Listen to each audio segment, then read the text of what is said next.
Hello, this is Sky here to talk a little bit about the last lessons of Jupiter in Sagittarius, which is a transit we have had for all of the year 2019 and the tail end of the year 2018. Welcome to my YouTube channel, and I hope you'll hit the subscribe button if this video resonates for you, as I will have a lot of information about these types of transits coming out in the future. The Jupiter in Capricorn video will be coming most likely in early December, so be sure to hit that subscribe button and turn on the bell so you can see the notifications. That is a video that I am putting a lot of work into and has been a scrupulous, meticulous experience to brainstorm, and I've been working on that for a while. So this video is actually helping me to understand Jupiter in Capricorn more. And I will just start by saying welcome, because a lot of what Jupiter in Sagittarius has taught us is how to welcome things into our life, how to welcome people, how to accept, how to create space, not just for ourselves, but for the people that we believe in and the people who are truly good for us, or the people or experiences that truly want to help. Are we rejecting those things, or are we welcoming those things? This is the main idea of Jupiter in Sagittarius.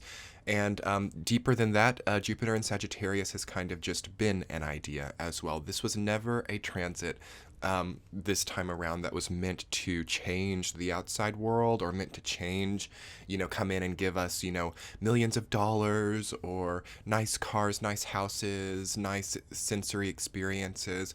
That was not what Jupiter in Sagittarius was about this time. Last time, around the 2006 time period, it was more about that.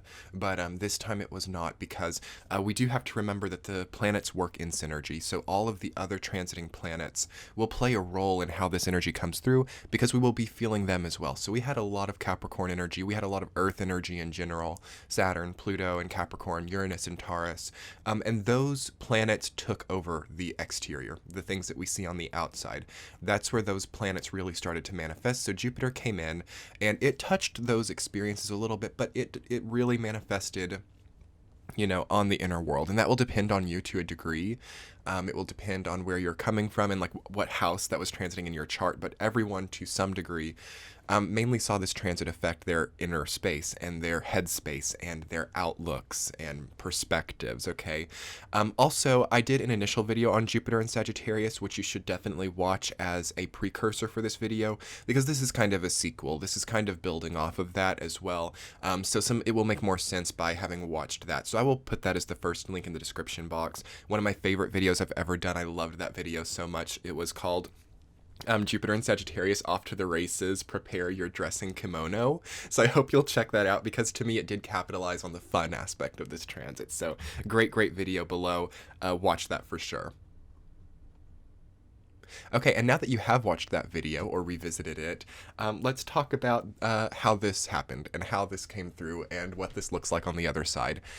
So this is such a blessing energy. Jupiter's favorite sign is Sagittarius. So to a degree, 2019 should have blessed us, right? It should have brought with it a sense of ease, a sense of simplicity, a sense of, I'm elevated, I'm rising above difficulties, right?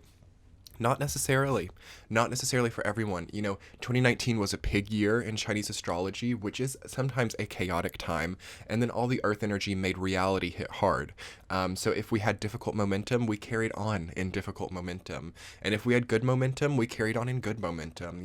There was a very strong physicality about the energies. And as 2019 progressed, especially when we got past the summer and having all the retrogrades, things did become more ethereal. Things did become more dream space, because we had Jupiter squaring Neptune. And this has been a reality for a lot of the Jupiter transiting through Sagittarius, is that the energies did become Neptunian. So again, this is one of the things that encouraged this Jupiter transit to act on the internal space, right? Because Neptune is very much an internal planet. This is the deep psyche.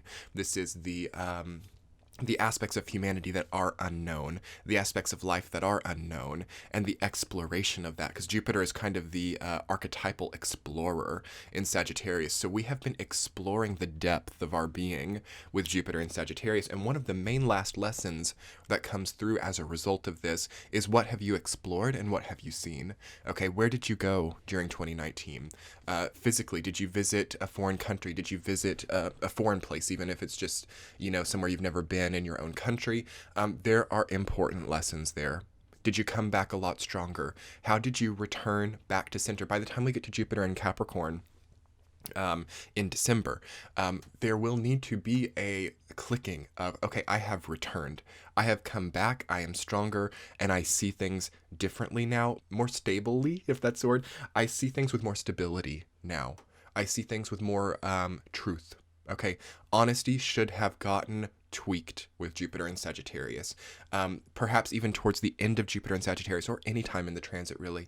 You could have seen that you are given the gift of honesty, okay? You could have seen that you are given the gift of perspective, okay? The gift of philosophy as well. Seeing that maybe you weren't an angelic presence in that person's life, or even seeing that someone that you were very obsessed with, maybe they were never good for you, okay? And it's these small seeming gifts that change the game for us. So changing the game. We've had Uranus retrograde as well for the last few months of Jupiter and Sagittarius. And that has really been a wake-up call to see that things change, accepting change, seeing that change can bring about more benevolence and optimism than we expected.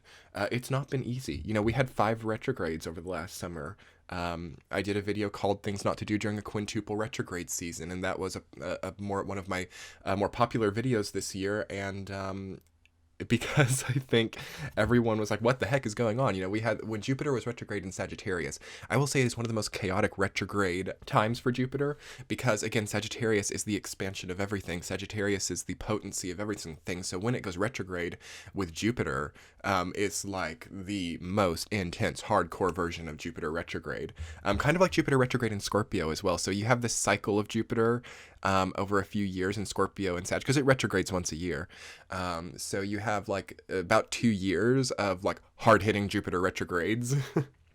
So there was a recovery period from all of that. And also now on the other side, we get to really move forward into a less volatile Jupiter energy. Now, take that with a bit of a grain of salt, because Jupiter will be moving into Capricorn, which is a debilitated place for Jupiter. But for some people who've really worked hard, who've really been health focused, who've really seen who they were before and let that come into alignment with who they can be now, Jupiter in Capricorn can be a great like building thing, building from the ground up, building more stably, building more clearly. And this is not a Jupiter in Capricorn video, but there are things that we can do at the end of a Jupiter in Sagittarius, raising our vibration, because that's the greatest thing about Jupiter and Sag, is the ability to raise your vibration, the ability to leave behind turmoil of the past, the ability to forgive, the ability to accept, the ability to grow stronger, to find desire, motivation. These are some of the last lessons of Jupiter and Sag too. It will have taught us how to find motivation, even in turmoil-ridden things. It also will have taught us how to find our legs, or how to find because Sagittarius rules the legs.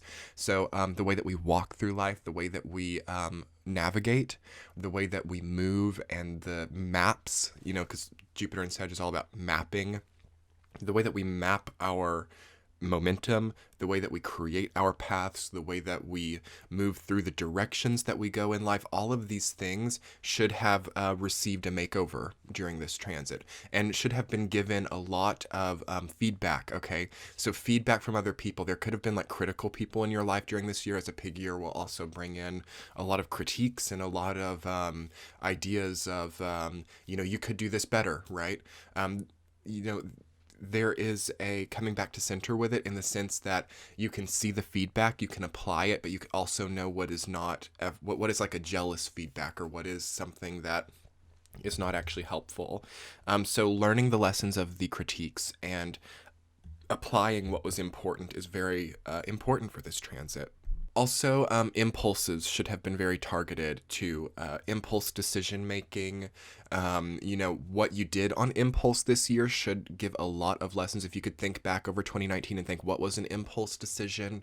What was an impulse buy? What was an impulse, anything? You can learn a lot from saying, yeah, that wasn't right. Maybe you're having even bad recurring dreams about certain impulses you made, because that Neptune-Jupiter connection. So maybe your impulses have really invaded your dream space as well. So you made an impulse trip or something, and now you have have bad recurring dreams about the chaos of the trip or something. And there's a strong connection between impulse and dreams right now, and that will be tying itself up soon. But it might be nice to really, have some psychotherapy, have a reading with me, perhaps, that's linked below, or just, any type of self-study. Meditation is really good right now, okay? Because Jupiter in Sag brings gifts, fun, benevolence through, again, looking into that Neptune and Pisces depth of the psyche. So it is a great time for sessions or for Reiki or anything like that you might even pursue on your own, guided meditations. I have some of those too. It's all below.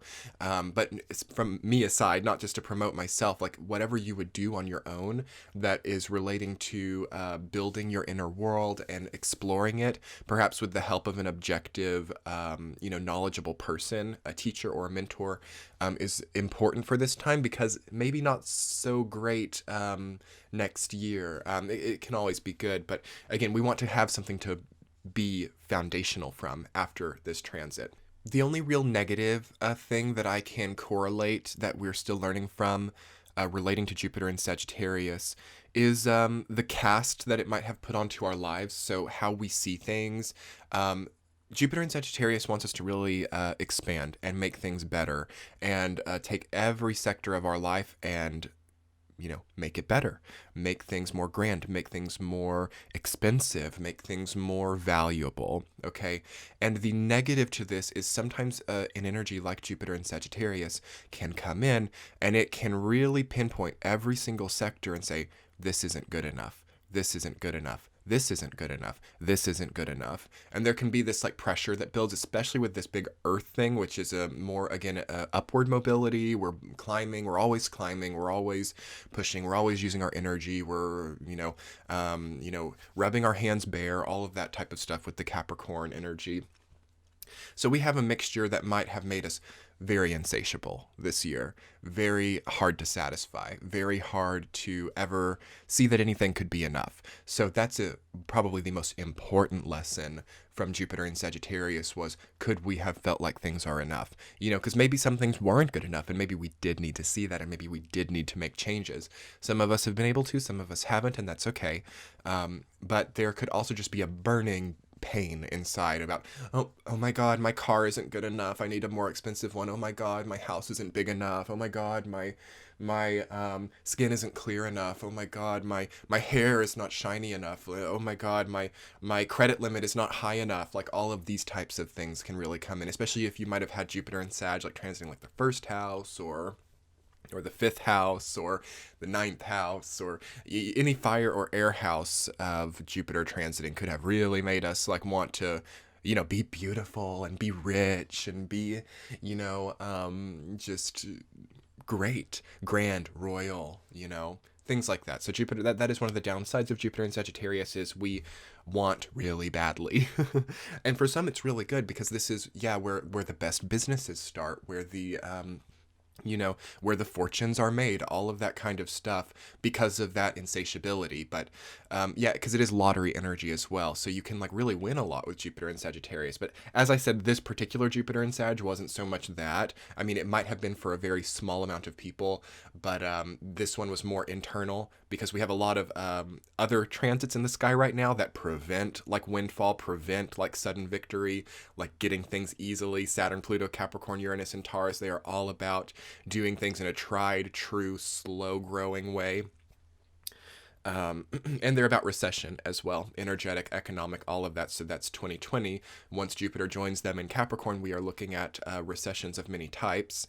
But again, as you might have seen in my 2020 recession video that I've already done, you might have seen that some people do really well during a recession, and some people really make their fortunes there too. So there's always ways to use these energies in a way to make your own life better, in a way that's not hurting other people. And you see, we're not a product of economies or society. We are a product of our own choices. So it doesn't really matter whether there's a recession. It doesn't really matter whether there's all these transits that may suggest you have less. We choose to have less or to have more. So that's another lesson of Jupiter and Sag, is it shows through the individual motivation, the individual desire, that we choose where we're at, and we choose to change it. So finding your power is probably the last of the last lessons I'll talk about. Seeing that, yeah, Jupiter and Sag encouraged you to have more energy, to have more to have more like push forward, but also that started within. You know, you were able to carry it, you were able to feel it, you were able to want more, you know. And Jupiter and Sagittarius just made you kind of look at that, right? It made you look that direction. So seeing your own individual power, seeing your own strength, seeing your own wherewithal throughout this transit is a great thing to see, and to not think that it hinges on Jupiter and Sagittarius, to not think like, oh no, Jupiter goes into Capricorn and I lose all this power, or I lose all of this, you know, motivation. Transits show us, okay, they don't create, they don't cause, they don't create inevitabilities. They avert our gaze to certain aspects of ourselves and divert our focus here and there. So you have been shown by Jupiter and Sagittarius how to focus on where things are not enough, how to focus on where things need to be better, how to focus on luck and savvy and capability.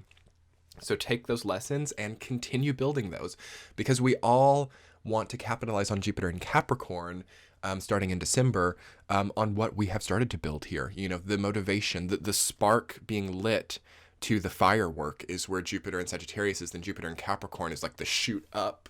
And then Jupiter and Aquarius is really like that dazzling firework that goes off. So yeah, we have the spark here, and we've had the spark over 2019, and hopefully it's not burned us out too much, okay?